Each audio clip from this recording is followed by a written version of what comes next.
Assalamualaikum warahmatullahi wabarakatuh.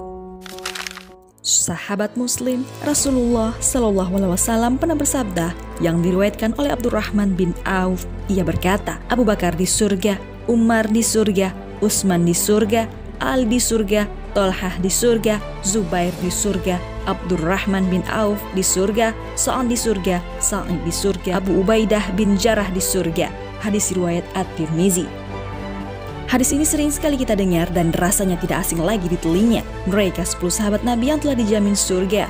Abu Bakar As-Siddiq, Umar bin Khattab, Utsman bin Affan, Ali bin Abi Thalib, Tolhah bin Ubaidillah, Zubair bin Awam, Abdurrahman bin Auf, Sa'ad bin Abi Waqqas, Said bin Zaid, dan Abu Ubaidah bin Jarrah.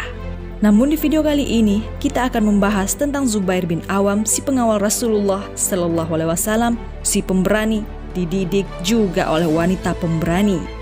Seperti apakah kisahnya? Simak video ini tentunya hanya di Aprilia Channel. Tapi sebelum lanjut, jangan lupa klik like, subscribe, dan lonceng notifikasi untuk terus mendukung channel ini menyiarkan syiar Islam.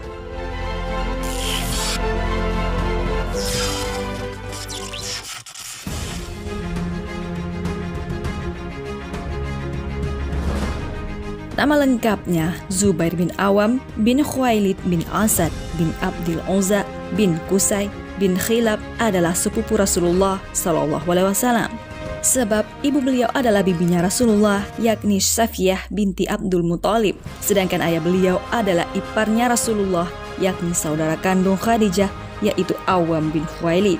Beliau juga termasuk golongan As-Sabiqun al-Awwalun ketika beliau berusia 8 tahun. Sebagaimana para sahabat lainnya pada masa awal keislamannya membawanya kepada penyiksaan dari kaum Quraisy, walau sebenarnya beliau dari keluarga terhormat dan sangat disegani. Pamannya sendiri yakni Naufal bin Khuwailid yang dikenal dengan nama Singa Quraisy ini pernah menggulungnya dengan tikar dan menggantungnya terbalik dalam keadaan terikat, sedangkan di bawahnya ada api yang asapnya menyesakkan dadanya. Berbagai siksaan ditimpakan oleh kaum kerabatnya sendiri, tetapi semua itu tidak mampu mengembalikannya kembali ke agama sebelumnya. Karena makin kerasnya tekanan dan siksaan yang ditimpakan kaum kafir Quraisy pada orang-orang yang memeluk Islam, Nabi Shallallahu Alaihi Wasallam mengizinkan mereka untuk berhijrah ke Habasyah, dan Zubair termasuk di antaranya. Raja Habasyah Najasyi memberikan perlindungan kepada para muhajirin ini dan memberikan kebebasan untuk melaksanakan ibadahnya sendiri. Hal itu menimbulkan sekelompok orang melakukan pemberontakan tidak setuju dengan sikap Najasyi tersebut. Sempat terjadi pertempuran yang dalam pertempuran tersebut Zubair ikut berperan serta sebagai mata-mata untuk kepentingan Najasyi dan kaum muhajirin lainnya. Jika terjadi Najasyi kalah, ia harus segera memberitahukan agar kaum muslimin bisa segera meninggalkan bumi Habasyah. Tetapi Allah menghendaki kemenangan ada di pihak Najasyi sehingga kaum muslimin dengan tenang tinggal di negeri Nasrani tersebut. Walau hidup dalam keadaan damai dan tenang melaksanakan ibadah di kota Madinah, tetapi hati Zubair selalu gelisah. Sejak ia memeluk Islam, hatinya seolah terikat dengan Rasulullah Shallallahu Alaihi Wasallam. Ada kerinduan mengejolak untuk selalu bersama beliau. Walau ada juga kekhawatiran karena itu. Begitu mendengar keislaman Hamzah dan Umar bin Khattab yang membuat posisi kaum muslimin lebih kuat, ia segera kembali ke Mekah untuk bisa selalu bertemu dan melihat Rasulullah Shallallahu Alaihi Wasallam kapan saja kerinduannya itu datang. Zubair bin Awam adalah sosok yang dermawan. Beliau selalu menginfakkan hartanya di jalan Allah, bahkan beliau rela berhutang demi memuaskan jiwa pemurah dan kedermawanannya. Tetapi ia selalu mencatat dengan rapi hutang-hutangnya tersebut dan mewasiatkan kepada anaknya. Ka'ab berkata tentangnya, Az-Zubair memiliki 1000 macam kekayaan yang dikeluarkan untuk berperang dan tidak ada uang 1 dirham pun yang masuk rumahnya atau disedekahkan seluruhnya. Beliau mensedekahkan seluruh hartanya sampai meninggal dalam keadaan berhutang dan mewasiatkan kepada anaknya untuk membayarkan hutangnya, dan beliau berkata kepadanya, "Jika engkau tidak sanggup membayar hutang saya, maka mintalah tolong kepada Tuhanku." Abdullah putranya pun bertanya, "Siapakah yang engkau maksud dengan Tuhan?" Beliau menjawab, "Allah, dialah sebaik-baik pemimpin dan penolong." Lalu setelah itu, Abdullah berkata, "Demi Allah, saya tidak pernah mengalami kesusahan dalam membayar hutangnya, kecuali saya berkata, "Wahai pemimpin atau pemilik kayahku, bayarlah hutangnya." Maka pemiliknya pun menggantinya. Hadis riwayat Bukhari. Zubair sangat sedikit sekali meriwayatkan hadis, walaupun beliau selalu bersama Rasulullah SAW. Anaknya Abdullah pernah bertanya akan sebab tersebut, maka dia pun berkata, "Walaupun antara saya dan Rasulullah SAW memiliki hubungan keluarga dan kerabat, namun saya pernah mendengar beliau pernah bersabda, barang siapa yang berkata dusta atasku dengan sengaja, maka akan ditempatkan di neraka." Hadis riwayat Bukhari. Karena itu, beliau sangat takut meriwayatkan hadis yang tidak pernah diucapkan oleh Rasulullah SAW sehingga tergelincir ke dalam neraka. Bagaimana dengan orang-orang di zaman kita sekarang? Na'udzubillah.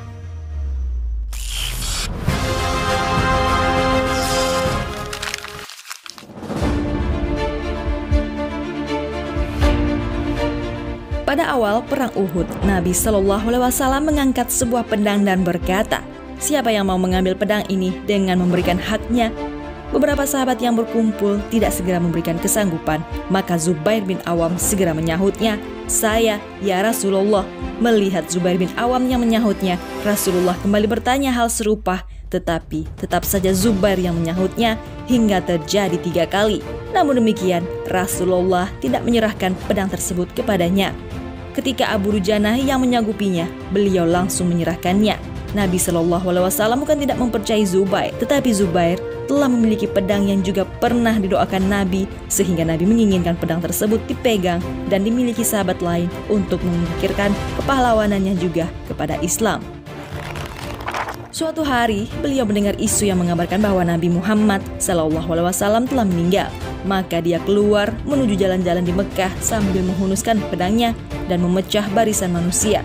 Lalu pergi mencari kepastian dari isu ini dan berjanji jika isu itu benar, dia akan membunuh orang yang telah membunuh Rasulullah SAW. Akhirnya beliau bertemu dengan Rasulullah SAW di utara Mekah. Maka saat itu Rasulullah SAW berkata kepadanya, "Ada apakah engkau gerangan?" Dia berkata, "Saya mendengar kabar bahwa engkau telah terbunuh."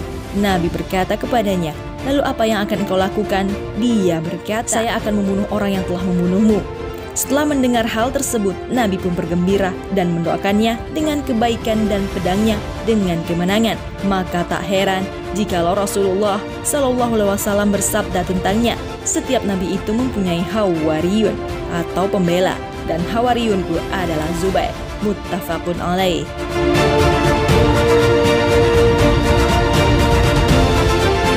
Dikala perang Uhud, Tolhah bin Abu Talhah, seorang jagoan Quraisy yang sangat perkasa, menantang duel kaum muslimin, dan Zubair bin Awam segera menyambut tantangannya. Dengan cepat Zubair meloncat ke atas punggung untanya Tolhah dan mereka jatuh bergulingan di atas tanah. Zubair berhasil membantingnya, kemudian membunuhnya dengan pedang kesayangannya. Begitu juga dalam perang Khandaq. Saat itu Naufal bin Abdullah bin Mughirah al-Makhzumi menaiki tempat yang tinggi, kemudian menantang duel kaum muslimin. Nabi SAW sempat menawarkan pada salah seorang sahabat untuk melayani tantangan tersebut, dan ia menyanggupinya kalau memang diperintahkan. Tetapi kemudian Nabi SAW melihat keberadaan Zubair bin Awam, beliau pun bersabda, "Bangunlah kamu ya Abu Safiyah, pergilah kepadanya." Kemudian majulah Zubair menghadapi Naufal. Mereka beradu kekuatan, saling merangkul dan bergulingan di tanah. Nabi SAW menyatakan bahwa siapa yang jatuh ke bawah lebih dahulu, dialah akan terbunuh. Beliau berdoa dan diamini oleh sahabat-sahabat lainnya. Tak lama kemudian Naufal terjatuh dan Zubair jatuh di atas dadanya. Zubair pun membunuhnya. Begitulah Zubair bin Awam, beliau selalu ikut serta di setiap ada pertempuran. Dalam sebuah riwayat menyebutkan, Zubair bin Awam adalah satu-satunya sahabat yang tidak pernah absen dari pertempuran yang dilakukan bersama Nabi SAW. Maka layaklah beliau disebut-sebut hawariyun atau pembela Nabi SAW. Dan dalam setiap pertempuran, ia selalu menunjukkan jiwa dan semangat jihadnya, jiwa dan semangat untuk memperoleh syahid di jalan Allah. Begitu juga dengan berbagai pertempuran yang diterjuninya sepeninggalan Nabi SAW.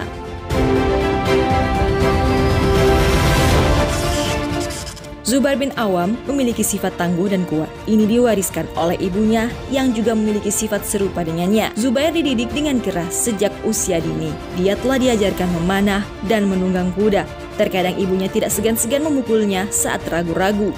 Cara ibunya mendidiknya pernah dikritik oleh banyak orang, tetapi ibunya terus membantahnya. Alasannya adalah agar kelak anaknya menjadi anak yang tangguh dan pemberani ketika di medan jihad, dan itu benar-benar terbukti. Malaikat Jibril saja pada saat perang Badar turun untuk membantu kaum muslimin berperang dengan menyerupai fisik Zubair bin Awam dari Aurah bin Zubair. Zubair mengenakan mantel kuning di hari itu, lalu Jibril turun dengan menyerupai Zubair di perang Badar. Rasulullah menempatkan Zubair di sayap kanan pasukan, lalu ada sosok Zubair dekat dengan Rasulullah.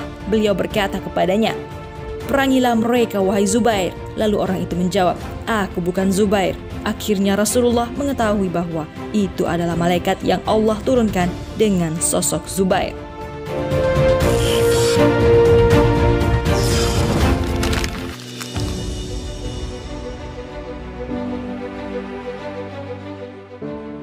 Zubair meninggal dunia dalam sebuah peperangan akibat fitnah tentang pembunuhan Utsman bin Affan yang dikepalai oleh Abdullah bin Sabah, yakni seorang Syiah yang mengadu domba sahabat Rasulullah ini. Saat terjadi perselisihan antara sahabat tersebut, dua ahli surga, yaitu Tolhah bin Ubaidillah dan Zubair bin Awam, berada di pihak Aisyah radhiyallahu anha yang berseberangan dengan Ali bin Abi Thalib. Kedua orang sahabat Nabi ini bertolak dari Mekah menuju Basrah di Irak untuk menuntut ditegakkannya hukum atas para pembunuh Utsman. Peristiwa ini terjadi pada tahun 36 Hijriah dan perang ini kita kenal dengan Perang Jamal. Saat-saat itu sahabat Rasulullah ini sempat akan berperang karena fitnah yang dibuat oleh orang Syiah yang sebenarnya mereka lah dalang dari pembunuhan Utsman bin Affan. Namun mereka berusaha memutarbalikkan fakta agar mereka terbebas dari hukumannya. Pada perang ini banyak sekali kaum muslimin yang tewas terbunuh, termasuk dua sahabat yang mulia, yakni Tolhah dan tentu saja Zubair bin Awam. Zubair bin Awam wafat pada bulan Rabiul Awal tahun 36 Hijriah saat ia berusia antara 66 atau 67 tahun. Kabar wafatnya Zubair membawa duka yang mendalam bagi Amirul Mukminin Ali bin Abi Thalib. Beliau dibunuh oleh Ibnu Jurmus. Kemudian Ibnu Jurmus menemui Ali sambil membawa pedang milik Zubair dan berkata, "Aku telah membunuh Zubair. Aku telah membunuh Zubair." Mendengar hal itu, Ali berkata, "Pedang ini telah begitu lama menghilangkan duka dan kesusahan Rasulullah. Berikanlah berita gembira kepada orang yang telah membunuh Ibnu Safiyah, yaitu Zubair, bahwa ia akan masuk neraka." Setelah itu, Ali tidak mengizinkan Ibnu Jurmus untuk menemuinya lagi. Wallahu a'lam bishawab.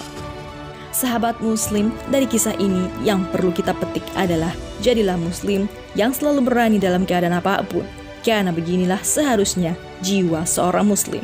Mudah-mudahan beliau dan para syuhada lainnya dipertemukan dalam satu tempat di surga bersama kita semua. Amin ya robbal alamin. Jangan lupa berbagi informasi dengan cara share video ini, karena barang siapa yang menunjuki kepada kebaikan, maka dia mendapatkan pahala seperti pahala orang yang mengerjakannya. Wassalamualaikum warahmatullahi wabarakatuh.